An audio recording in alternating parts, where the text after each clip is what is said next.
So welcome everyone. I'm here with Dr. Krystal Pollitt from the Yale School of Public Health.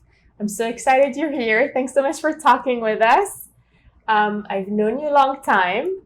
I've recently gotten the chance to start working with you and I'm so excited. So thank you so much for taking the time to talk about all things exposomics, exposure science, air pollution with us. I'd love to start by just asking you to tell us a bit more about your background, your training, sort of how did you get here with your career? Great question, Rima. So my training started in chemical engineering, and that was my undergraduate degree. And then I continued in Chem Eng for my master's as well. But within that, I specialize more on the environmental front in air quality research. So that was my first introduction to studying air pollution, studying atmospheric chemistry, measuring it in real time, learning the instrumentation, the rigors of how you do it, how do you do it at scale. And then by the end of my master's, I realized that I love studying what was in the air, but I didn't want to do it purely to understand the chemistry of the air. I wanted to do it because I wanted to know how it impacted health. So what were the health relevant compounds? What was driving the biology? And so then I took a pivot for my PhD and I needed to move locations, wanted to move fields. And so then I moved from the University of Toronto over to the UK and I moved to London to do environmental toxicology. Wow. So the choice of London was driven by what I was studying. And I thought I want to go to the epicenter of where they know air pollution. And they have been dealing with it for years. I thought, what would be cooler than to live in a city that knows this so well, that has dealt with policy developments, with interventions. So I went to King's College London and I studied there for 3.5 years and got to work with people at the University of Birmingham, still in atmospheric chemistry, and then also with people in Utrecht and the RIVM. So I had my exposure to the epidemiology side there. And so it was really just this perfect training grounds from a range of different air pollution themes and health related fields. That is pretty fascinating. So you sort of span atmospheric chemistry, engineering, exposure science, epidemiology. I know you do a lot of work with sort of community engaged kind of settings, sensors, measurements, data modeling. I feel like most people these days trying to get into this field, might start out in one particular domain. Was it easy for you to sort of cross across these domains? Were you naturally driven to go there, or was it kind of challenging to cross into these different areas of expertise, let's say? It was like a progression of interest, right? Yeah. So you start with the measurements and then that drives curiosity. Yeah. And it really just had the right people there to surround and prompt the questions and really engage. It's pretty fascinating. So you do a lot of work with wearables and sensors. You've designed your own sensors, which to me is fascinating because that goes above and beyond sort of figuring out how to use these sensors in the first place and get quality data. Could you tell us a bit more about sort of what drove your passion to even design your own sensors versus just try to kind of work with what's out there? So I think it was frustration. Yeah. And working with tools that were not fit for the research questions we wanted to ask. And so there's these fantastic real-time sensors, right? And they're really good at measuring a handful of things, which is great. If you want to know PM mass, PM number, black carbon, the tools are there. They're expensive. Yeah. But we can do the measurements. But it's more than that, right? PM mass concentration is the tip. It's this bulk measure of everything. Yeah. And I wanted to know the everything. So that was what really drove a truly wearable device that I could measure everything with, or at least a very high number of compounds.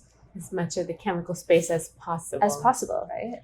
It's interesting you also said, so we, through our kind of expertise in air pollution, we know PM 2.5 itself is a mixture.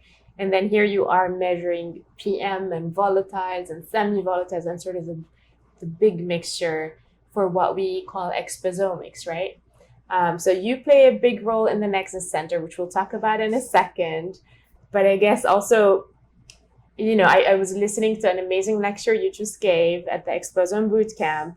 And I think, we've been doing work with air pollution and air matrices for a while, but it's the first time I sort of realized your take on it, which it's such, it's basically such a great matrix for even detecting the exposome that we're all exposed to, right, on a daily basis.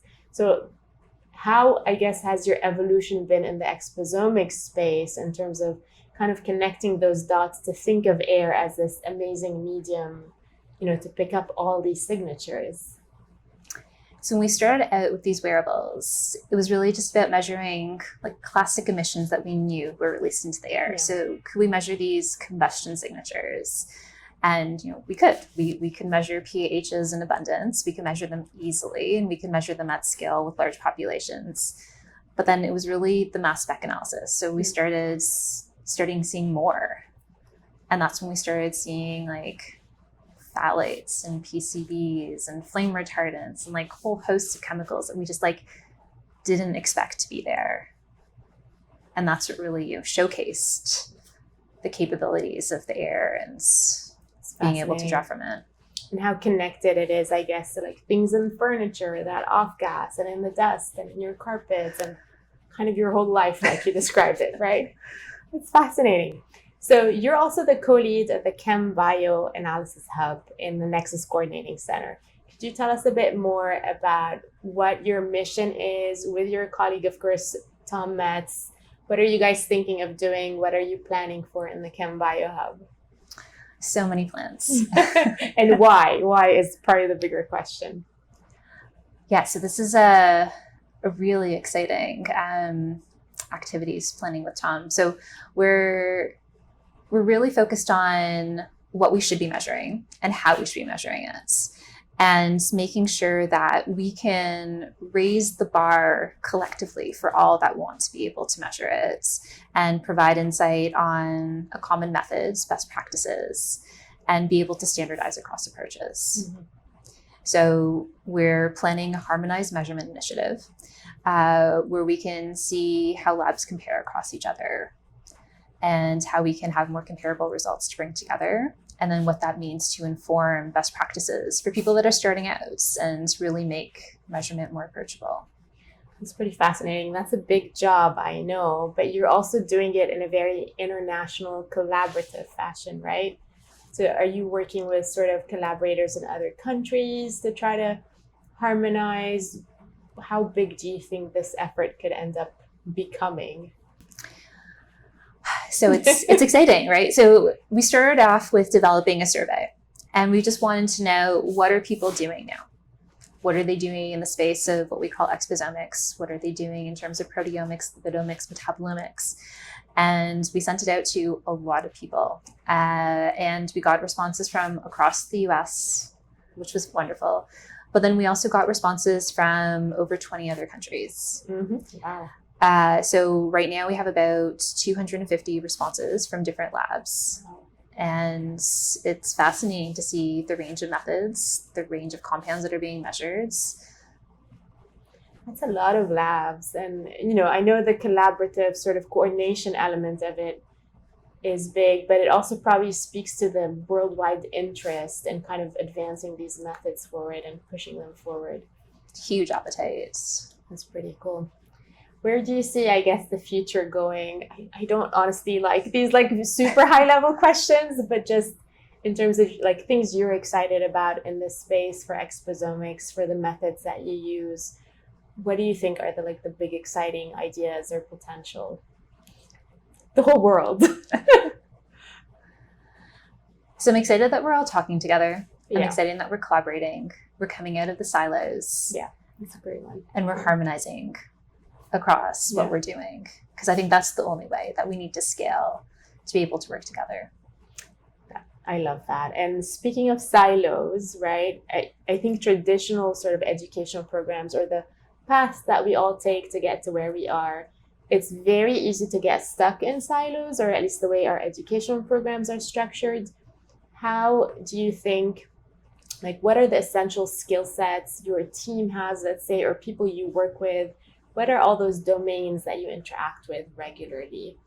Like if someone wanted to get into this space, would you recommend would be like, these are your essential skill sets that you need to, dive deep into now?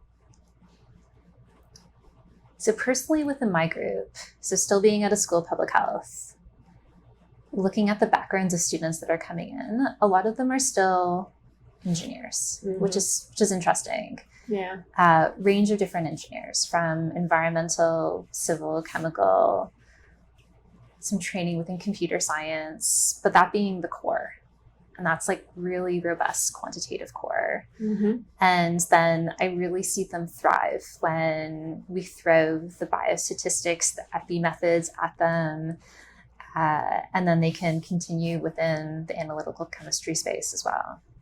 So sort of tying like methods to applications that matter in the real world. That's fascinating. And engineers obviously are super talented at measurements, at designing experiments, at the data analysis. That's fascinating and also interesting because I bet like different places have a different balance of skill sets. That's great. Thank you so much. So we're also here at the Exposome Bootcamp. It's 2025. You've been here since day one with these bootcamps. You've developed so much of these courses. You've delivered so many of these trainings. What is your impression of sort of the evolution of the bootcamp itself for exposomics, and what are like the things you find students are very eager to learn or want to learn or look for? Yeah, so joining the bootcamp, it was like 2020, the height of the pandemic. It was virtual. Now it's evolved back in person, which has been fantastic to be able to interact one-on-one. I have seen this evolution from hardcore mass spectrometry in depth, and there's certainly an appetite for that. And the rigor that goes into it is required. And so I very much appreciate it, but layering it with all the other elements of the exposome is so important. So the fact that I get to speak about wearables to measure external factors, I think is wonderful, and I'm so appreciative can do that. But then all the geospatial measures. So the fact that you're also at the bootcamp and seeing the range that comes with it, I think that's so important. Thank you so much. I'm excited. This is the first time I do this. So I'm also, I was telling you earlier, even though we're on camera now, I was like a kid in a playground, enjoying every moment of your lecture. And I love how it's sort of connecting everything together. So we'll see. I'm going to do my best tomorrow, but I'm also excited to kind of keep developing this and thinking about it, because the work we do is really trying to capture that external environment, to link it to the internal environment and the biology to understand the health effects. So very exciting times. Thank you.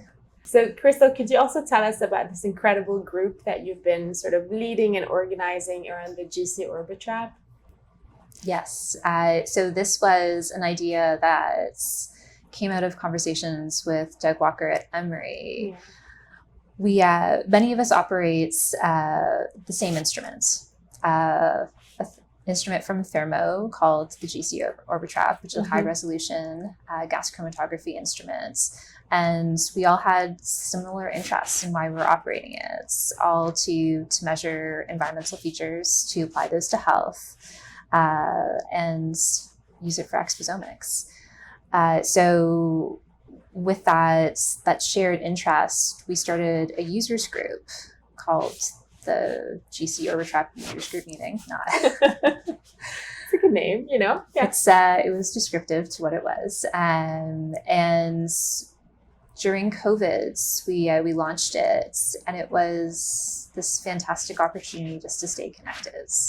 We met monthly, and we shared what we were working on. We shared what challenges were. We had Thermo involved, and they shared their latest updates and insights. And it was our time to say, this isn't working. Like, how are you going to help us with it? And they had this captive audience there that allowed us to have a great dialogue. So it's evolved since COVID, and we're bringing external people in to share their insights, which is prompting more research. And that's very cool. It's like a grassroots driven effort. Exactly. Another thing I'm very passionate about, and I know you've done tremendous work on, is the indoor environment and understanding sort of exposures that we all experience indoors in our day-to-day life. As like we know in the air pollution world, the focus has been so heavily on outdoor air pollution and the part that's regulated, at least. In your experience, do you feel like people are starting to better understand, like have a better perception of how important their indoor environment is every day for their health? Yeah, I've seen a huge shift, and you must have as well. Yes. It's COVID coupled with wildfire increased frequency. I think those have been driving events that have really pushed people to value what's in the air. Yeah. To think about it, to want to measure it, and be proactive about change. So tell us a bit, because I know you're an expert in this, but not everyone is, and I'm sure they'd want to know what you do in your life in terms of sensors and wearables. How do you sort of try to manage your indoor environment? Do you have some favorite tips? Oh, I do. It's my family loves me for it. So we have monitors passively with the different techniques within my lab. But then we also have a combination of real-time sensors that we have up with displays that we can follow and be proactive of. So our combination of sensors is we have one in our kitchen to measure PM 2.5, just a low-cost little $30 sensor we put right by the stove. Then we also have a CO2 monitor. So this is great if we have lots of friends over, people over, especially if there's one of my kids' friends over that's coughing. We're actively monitoring how those levels change to just monitor occupancy and if we should be ventilating more. Mm-hmm. And then coupled with that, we have other PM 2.5 monitors, one outside the kitchen window. And then we also have some spread throughout the house. So the ones across the house, I can see if I've burnt something, done something terrible in the kitchen, how particles have spread. Should I be proactive about opening windows elsewhere? And then the one outside to say, should I be opening windows, periods? So are levels good outside? Are they bad outside? Should I be using other means, a portable air cleaner, kitchen vents, to be more proactive? So you put it all in practice. It's all in practice. Do you feel like, especially as an air pollution scientist, are you sort of more sensitive and aware of it? Or is it more that you like dismiss you don't react as much compared to, let's say, an average person? And I don't know what constitutes an average person, I'll be honest.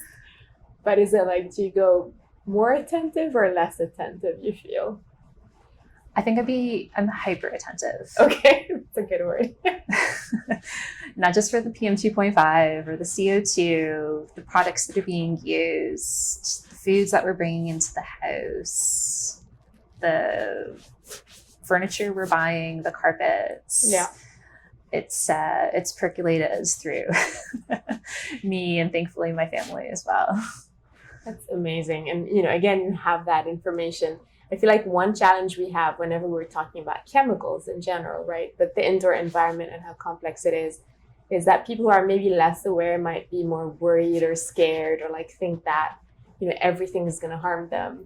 So have you found like a good way to talk about these risk issues?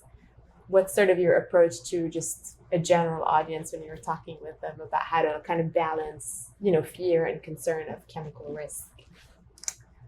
So I usually start off by saying how much I love to measure things.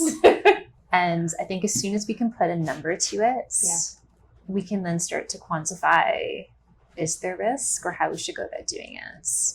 Yeah. So if we know where it's coming from, we can then be proactive. Yeah. Yeah, and I was fascinated, honestly, by your work that you're talking about.